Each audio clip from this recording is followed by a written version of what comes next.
Okay, nadhani umempata. I'm sorry. Kombrazi, nisamee mimi. Usirazi. Kwanza mimi huyu sio vitu vangu. Mimi sipendi wanaume kama hivi mabisho yani hata kwenye yani mpaka kutembea naye hivi nakuwa siwezi kwa kweli.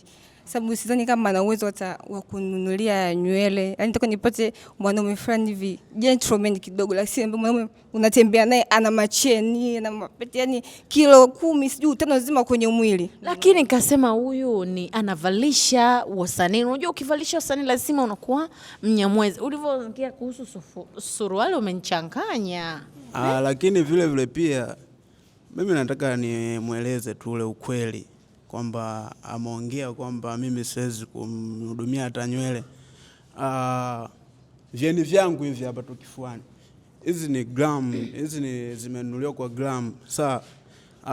Labda nikuelekeze kitu kimoja. Hizi tu zinaweza zikalisha yani mpaka sijui niseme nini yani. Lakini sitaki niongelee mambo mengi sana. Ila yani cheni tu hizi. Yani wewe sitaki niongee mambo mengi kwa kweli. Basi. Achana na cheni yani, kuna pete. Unaona hii pete hii? Ndio. Yani huyu kwa jinsi alivyovaa hapo. Yani sijui lakini mimi sioni kama kuna mtu hapa. Hili ni gari bovu.